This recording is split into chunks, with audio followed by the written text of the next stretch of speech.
पाकिस्तान के खिलाफ प्रधानमंत्री मोदी ने एक ऐसा हाईटेक और टॉप सीक्रेट प्लान तैयार किया है जिसने नवाज शरीफ और उनकी सेना के होश फाख्ता कर दिए हैं।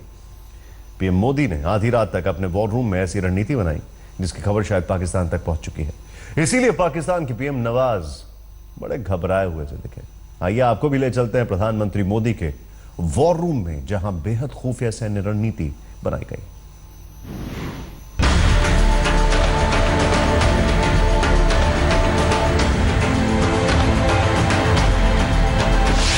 पाकिस्तान के खिलाफ मोदी का सीक्रेट वॉर रूम, पाक सेना और आतंकियों के खिलाफ बड़ी रणनीति। पीएम मोदी ने रात भर क्या प्लानिंग की, वॉर रूम में आधी रात तक क्या चर्चा हुई, पीएम मोदी ने रेत के मॉडल पर क्या देखा, पीएम मोदी ने सैन्य कार्रवाई का प्रेजेंटेशन देखा। मोदी के वॉर रूम से अलर्ट हुआ पाकिस्तान। हवाओं का रुख समझ सकते हैं तो इतना समझ लीजिए कि पाकिस्तान को बहुत जल्द अपने हर गुनाह की सजा मिल सकती है। सरहद पार से आतंकी साजिशों को हवा देने वाले पाकिस्तान के खिलाफ पीएम मोदी ने वॉर रूम में बहुत बड़ी रणनीति तैयार की है।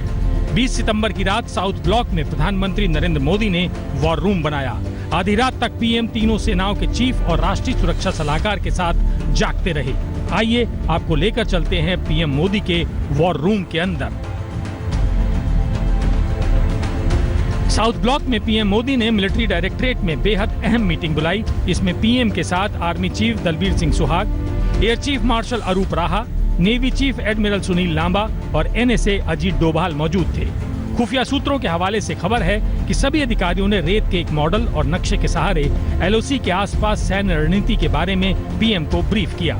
इसके अलावा कंप्यूटर पर पावर पॉइंट प्रेजेंटेशन भी दिया गया, जिसमें पाकिस्तानी सेना और आतंकियों के खिलाफ रणनीति बताई गई।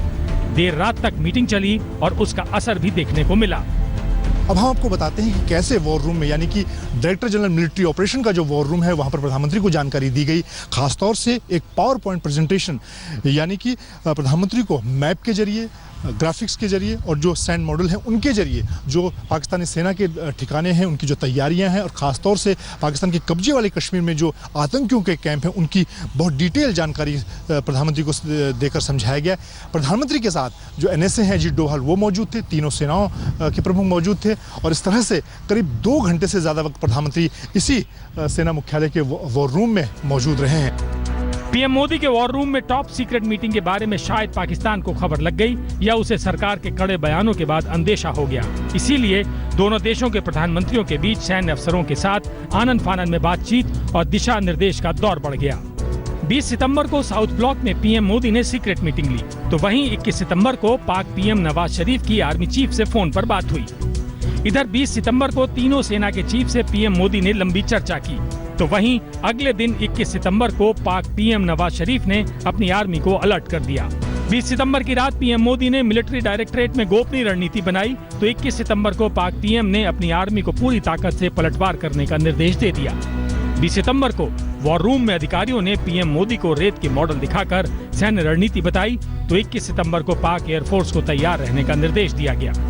20 सितंबर को पीएम मोदी के सामने बड़े ऑपरेशन की रणनीति बनाई गई, तो वहीं 21 सितंबर को पाक ने इस्लामाबाद में एयर ट्रैफिक रोक दिया। इसके बाद 21 सितंबर को पीएम मोदी ने सुरक्षा पर केंद्रीय कैबिनेट की मीटिंग ली, तो 21 सितंबर की दोपहर तक इस्लामाबाद में बड़े हाईवे पर ट्रैफिक बंद कर दिया गया। 21 सितंबर को केंद्र की ओर से ये संदेश मिला कि पाकिस्तान को करारा जवाब मिलेगा। इसके जवाब में 21 सितंबर को ही पाक आर्मी और एयरफोर्स को अलर्ट कर दिया गया। पीएम मोदी की टॉप सीक्रेट मीटिंग और वॉर रूम में बनी रणनीति ने पाकिस्तान में खलबली मचा दी है। हमेशा जंग की धमकी देने वाला पाकिस्तान सख्ते में है, क्योंकि उसे मालूम है भारत के साथ जंग का अंजाम। मगर इस बार जंग भले ही ना हो, लेकिन हिंदुस्तान का पलटवार इतना जोरदार होगा कि पाकिस्तान को संभलने का मौका भी नहीं मिलेगा। कह सकते हैं कि उरी हमले के बाद जिस तरह से प्रधानमंत्री ने साफ तौर से कहा था कि जो दोषी हैं उनको उनके किए की सजा मिलेगी, तो इस तरह से प्रधानमंत्री ने जिस तरह से यहाँ पर जानकारी ली है वॉर रूम में सेना की तैयारियों का, उससे कह सकते हैं कि सरकार उस दिशा में लगातार आगे बढ़ रही है। कैमरामैन राजीव के साथ मंजित नेगी, दिल्ली, आज तक। पाकिस्तान के खिलाफ पूरे देश में गुस्सा अपने चरम पर है। देश में आवाज उठ रही है कि पाकिस्तान के खिलाफ कार्रवाई की जाए। पूरी की पूरी केंद्र सरकार कह रही है कि पाकिस्तान के खिलाफ कार्रवाई जरूर होगी। सवाल यह है, कब?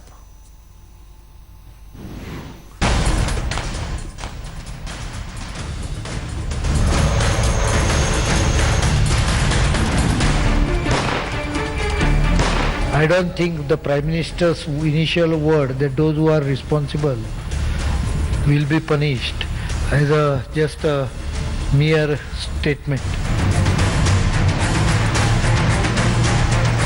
आपने म्यांमार में देखा होगा, हमने सर्जिकल ऑपरेशन की, यहाँ भी हम इसका बदला जवाब दे करके रहेंगे। रक्षा मंत्री कह रहे हैं कि कुछ तो होगा। गृह राज्य मंत्री कह रहे हैं कि कुछ तो होगा, और पूरी की पूरी सरकार कह रही है कि कुछ तो होगा। मगर ये कुछ है क्या? इस कुछ का मतलब क्या है? क्या इस कुछ के पीछे कुछ कुछ चल रहा है? I don't think the Prime Minister's initial word that those who are responsible will be punished as just a mere statement. How to punish? That is for us to work out. We are quite serious about it. रक्षा मंत्री की भाव भंगिमाएं विश्वास से भरी दिखती हैं, मगर बयान में बेचैनी भी दिखती है। तो क्या ये समझा जाए कि पाकिस्तान के आतंक को खत्म करने का प्लान बना लिया गया है? कम से कम केंद्र सरकार के मंत्रियों के बयान से तो यही लग रहा है। ये ऐसी चीज नहीं है कि कोई घोषणा करके कार्रवाई करें। इसको आराम से पूरा मसले को समझ करके सरकार कदम उठाएंगे, लेकिन उसको बयानबाजी दे करके और घोषणा करके कार्रवाई नहीं किया जाता है। देश की सेना कह रही है कि जब भी कार्रवाई करेंगे, समय और जगह हम खुद निर्धारित करेंगे। We have the desired capability to respond to such blatant acts of aggression and violence in the manner as deemed appropriate by us. We reserve the right to respond to any act of the adversary at the time and place of our own choosing. सरकार के दिग्गज मंत्री कह रहे हैं कि पाकिस्तान को सबक सिखाया जाएगा, और देश के 125 करोड़ लोग पूछ रहे हैं कि आखिर कब। फिलहाल कब का कोई जवाब नहीं है। हिमांशु मिश्रा के साथ आज तक ब्यूरो। पाकिस्तान की बढ़ती गुस्ताखियों और उरी हमले के बाद भारत की रणनीति को लेकर संघ ने भी मोदी सरकार के सामने अपनी मांग रख दी है। संघ ने कहा है कि एक एक इंच जमीन वापस ली जाएगी। आरएसएस के नेता इंद्रेश कुमार से बातचीत की हमारे संवाददाता अशोक सिंघल ने। उरी हमले के बाद सरकार पर इस बात का दबाव है कि बयानों की बजाय कोई कार्रवाई करनी चाहिए। संघ इस बारे में क्या सोचता है, बात करने के लिए हमारे साथ मौजूद है इंद्रेश कुमार जी। इंद्रेश जी, संघ किस ढंग से देखता है, क्योंकि बाहरी दबाव है, लोग ये चाहते हैं कि कोई ना कोई कार्रवाई होनी चाहिए, बयानबाजी बहुत हो चुकी है। इस सरकार आने के बाद खासतौर से मोदी से तो उम्मीद करते हैं लोग कि कुछ एक्शन होगा। आपके प्रश्न में आपका उत्तर भी है कि आप ही ने कहा है कि इस देश के नेताओं ने, ब्यूरोक्रेट्स ने, जनता ने और मीडिया ने बयानबाजी से बचना चाहिए, बल्कि उसने सबक के लिए कार्रवाई करनी चाहिए। तो आप क्या चाहते हैं, संघ क्या चाहता है? मैंने बोला ही है कि बयान की जब आवश्यकता नहीं है तो फिर बयान पूछना क्यों। और इसलिए देश पहले से 70 साल से इस बात को कह रहा है कि पाकिस्तान जो है उसने 70 साल तक पंडित नेहरू से लेकर मनमोहन सिंह तक जितने भी प्रयत्न थे सबको सदैव नकारा है। उसने किसी भी मार्ग का कभी स्वागत अभिनंदन नहीं किया।